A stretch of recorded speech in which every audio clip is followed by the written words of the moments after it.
Let's go to Michael Buffer for the official introductions. Ladies and gentlemen, from StubHub, Santa Carson, California, USA, this is the main event of the evening. And it's all brought to you by K2 Promotions in association with Promociones de Pueblo and Samson Boxing. Sponsored by Expo 2017 and Tricamo.com. 12 rounds of boxing for the middleweight championship of the world. Sanctioned by the IBO, the WBA for its super title, and the WBC for the mandatory challenge to their world title.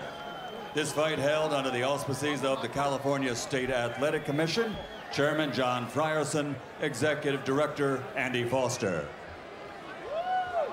Because of weighing in above the middleweight limit, the challenger will be officially unable to capture the title if victorious. At ringside, the three judges scoring this bout, Raul Caiz Sr., Max DeLuca, and Robert Hoyle. And inside the ring, in charge of the action at the bell, your referee, Jack Reese. And now, ladies and gentlemen, the fighters are in the ring and ready. Are you ready? For the thousands in attendance and the millions watching around the world, ladies and gentlemen, let's get ready to rumble!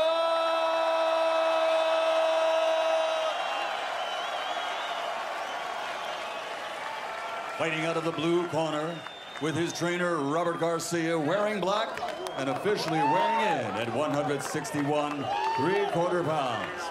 His professional record, an outstanding one, consisting of 59 victories, including 52 wins by knockout with 6 defeats and 1 draw.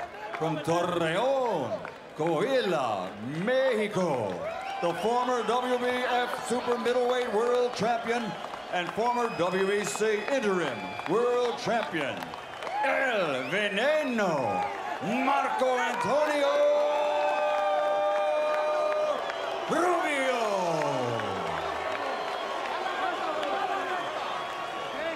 And fighting out of the red corner with his trainer, Abel Sanchez, wearing blue, official weight, 159 pounds. Since capturing an Olympic medal, he has a perfect professional record. 30 fights, 30 victories, including 27 KOs with 17 consecutive KOs to date. His 90% knockout ratio, the highest in middleweight champions history. From Karaganda, Kazakhstan, the reigning, defending middleweight champion of the world, Gennady, Triple G. Golovkin.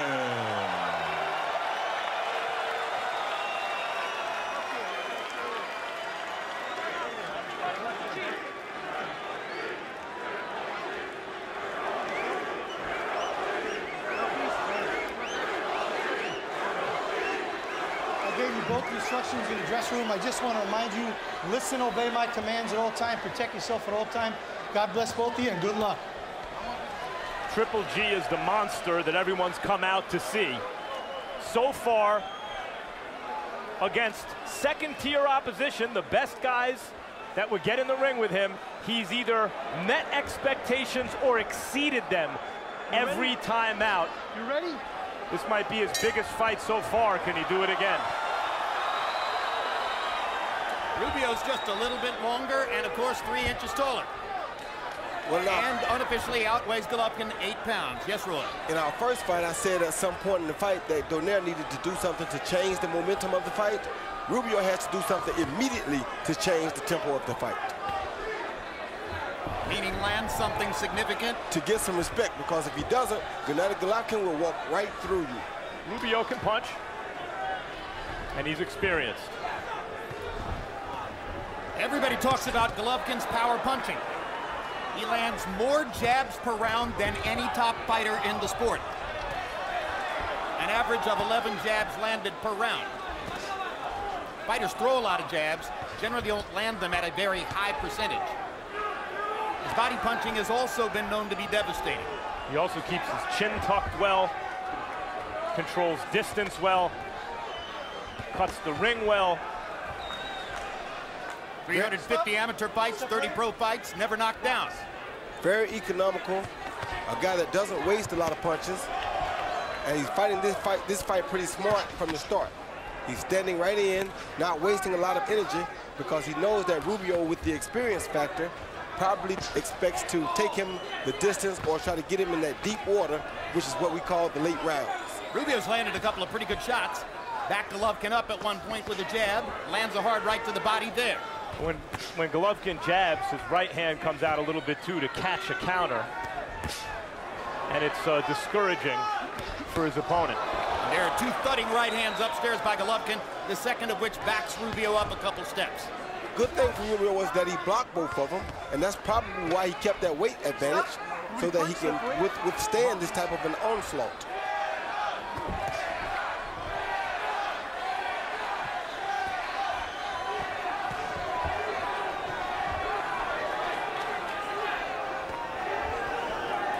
Golovkin's critics say he's too available to be hit.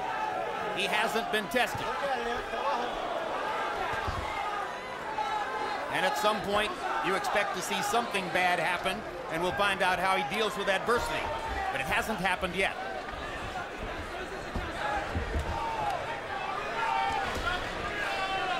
Let him go, fight out. Even though the Dodgers have been knocked out of postseason baseball, Golovkin has a Dodger logo on his trunks, hoping to help build a little more affection here in Southern California. And Adrian Gonzalez is in the crowd, Dodger first baseman. Oh, hard hook and a right hand by Golovkin. Rubio comes back with a right hand of his own. Yeah, he did answer that right back immediately. Like a pro. Yes, he did. Like a seasoned veteran. And Golovkin seems to know that Rubio can punch a little bit. He does. How'd you feel it? How'd you feel him? Okay? How'd you feel the power? No, nothing good. So now what you have to do, when you throw, blend your knees. Now don't let him fake you. Don't let him fake you. Don't lead it up. Close it up when you're on the inside, those punches. And push them back, send them back with those punches. Okay, we gotta be inside first. We got 3 or 4 rounds to practice and do the things we want to do. Right? Okay. Max.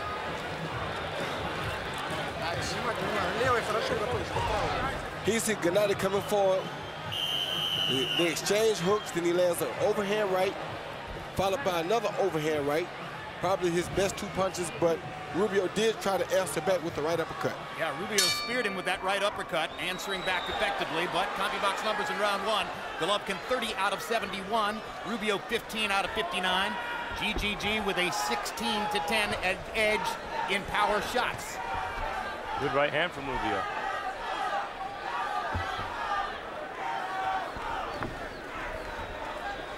No great power puncher is an immaculate defender, and Golovkin is no different than that. So far, his chin has withstood everything, and right now he's getting to throw power shots at Rubio. He talks not only of his Mexican style, Golovkin, but of his predator instinct, and you can see it there. He's always looking to attack and to hurt. Rubio working to the body, getting in a couple of good shots. Golovkin comes back to the body and gets in a better shot. They exchanged some really good body shots in that last exchange. Oh, good uppercut. Hard uppercut by Golovkin. Momentarily wobbled Rubio. Now he's got him pinned against the ropes. And see how he varies here. Predator at work. Down goes Rubio. Touch, touch, touch. Smash. Left hook smash. 7, 8, 9, 10. Second round knockout. He didn't make it up. Rubio is indicating that he didn't hear the count or that something happened to the back of his head, but it looked to me, Roy, like he'd had enough. He didn't want to get up. It had the feel of a short count, but it didn't look as though he was alert enough to get up. What did you say, Roy? Well, I thought he was alert enough. I just think he laid there thinking he had more time, and I don't think he had as much time as he thought that he had. academic, really. Yes, it was only a matter of time. It's always just a matter of time. Second round knockout.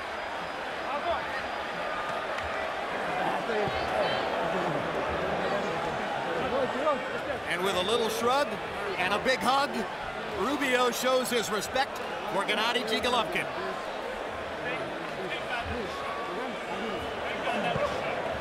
Mexican style. You know, I got to say, considering here in Southern California, so many fans showing up, Mexican fighter and in front of a lot of Mexican-American fight fans here, doesn't make weight. Rubio, real nice guy, a good career so far, doesn't make weight, doesn't fight back to the extent that maybe you thought he would, and seems to have been content to lay on the canvas once he was knocked down. A little bit surprising and less than perfectly satisfying. And suggests that he didn't really think he had a chance. He fought as though he thought he had a chance. He was firing right hands. Well, this uppercut right here, as you see from Triple G, a left hook to the head followed by a beautiful right uppercut, that will make you quickly realize that maybe you don't have a chance, and maybe you have stepped in a fire a little bit more hotter than you expected it to be. Followed by a beautiful body shot, then he continues the attack. But that right uppercut was a devastating shot, and then down he goes from the left hook. And maybe that is to Golovkin's credit that he could beat the fight out of a real fighter like Rubio seemingly so easily. And look at how he adjusted the arc on the left hook. That's what Rubio to get said. It over Rubio's guard. He said he hit me in the top of the head. He sure did, and he seemed like he jammed your neck down to where your chin was supposed to be. And my goodness, what a power shot that guy can throw. Here's Michael Buffer with the official particulars on the knockout. He's looking at the replay and enjoying it just like us. Ladies and gentlemen, the end comes at 1 minute and 19 of round number 2. The winner by knockout victory. His record now, 31 fights, 31 victories, 28 knockouts, 18 consecutive knockouts to date, and he is still the undefeated middleweight champion of the world, Gennady Triple G Golovkin.